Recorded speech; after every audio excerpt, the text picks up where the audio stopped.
So, how would you explain leverage when it comes into entrepreneurship? Well, leverage, when it comes to entrepreneurship, you have to delegate duties to your partners, to your employees.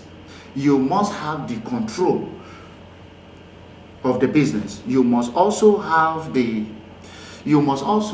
that instinct of asking questions. Anything you do not know, because nobody knows it all. Anything you do not know, always ask people, what is this? How do we do it? How do we go about it? What am I supposed to do when I get to a certain point?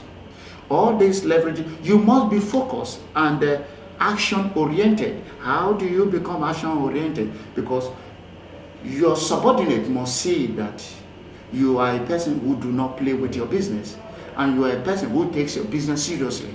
Your customer comes first, like they always say in business world, that customer comes first, or customer is always right. So you must always make sure that you appease your customers, because it's very paramount if you want to succeed in your business. And these are things we are losing in Nigeria, because everybody do things the way they like, and in some regards there is even no price control. Always try to be different from others. Do not put the price simply because Mr. A is selling for 100 naira, then you will sell for 100 naira.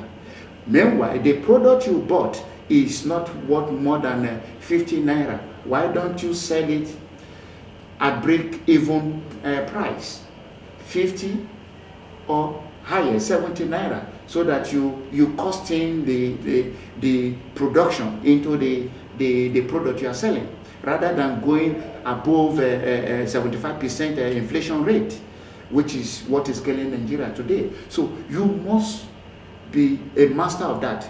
Try as much as you can to curtail exorbitant price. Exorbitant price also could drive away customers, because when you price your product too high, then you have few people wanting to buy your product. But when your product is at a minimum price, which is reasonable, so long you have your overhead costs out of it, production costs and some other costs that goes with manufacturing, if you incorporate that into the cost of the product you are selling at a reasonable price, then you see you have a base. And how do you create a base when it comes to leverage? Your product is good. Two, the quality and the standard you stand is the best.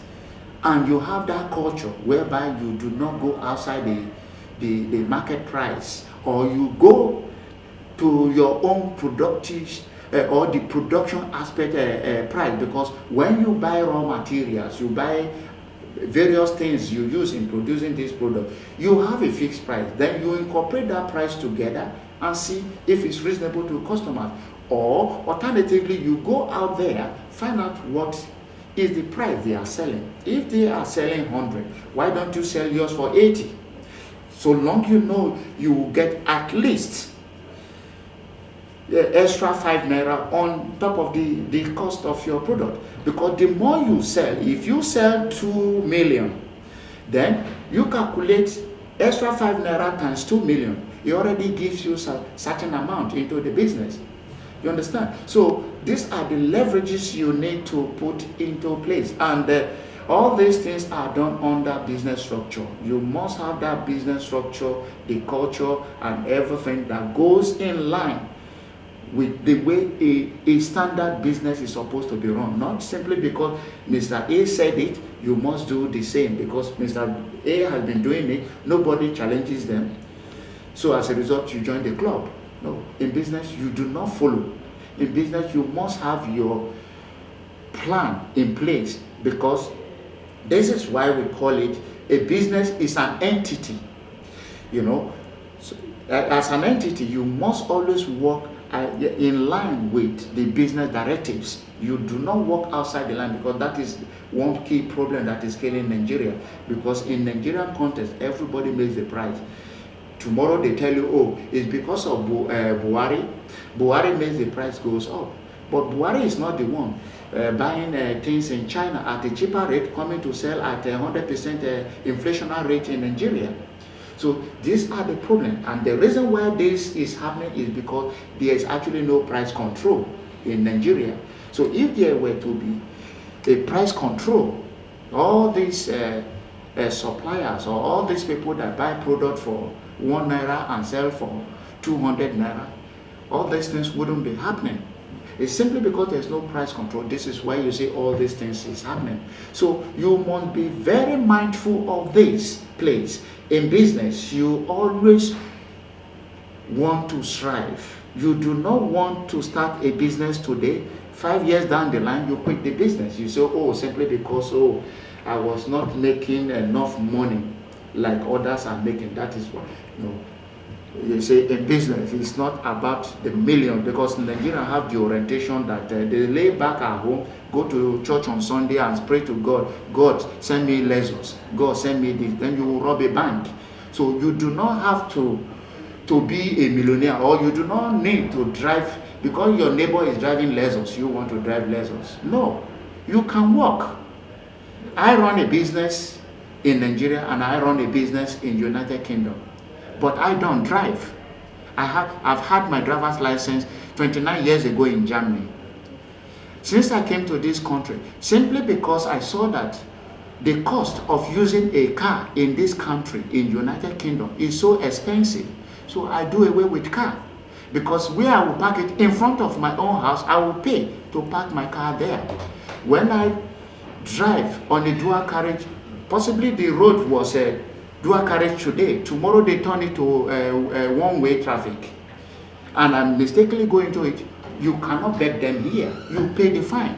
So as a result, I cost what goes with car here, and I do not have a small babies to take to nursery school. So as a result, I do away with car. But in Nigerian context, it's a show off. You all want to show people that, oh, I'm a rich man, I have this, I have that. But in the Western world, we don't do that. You don't even know who have it, because even one of the richest man in this country, Richard Branson, goes on the national rail, goes on public transport, you know. But those are things you people don't do in Nigeria. So you must be very mindful of this when it comes to leverages, because there are things you must not do, because you must lead by example. How do you lead by example? Because your staffs working with you monitor or check what you do. And what you do is what they will emulate. And you do not want them to emulate the wrong thing. You want them to emulate the right thing. So you must always be willing to give them directives. This is how we should do it. This is how we shouldn't do it.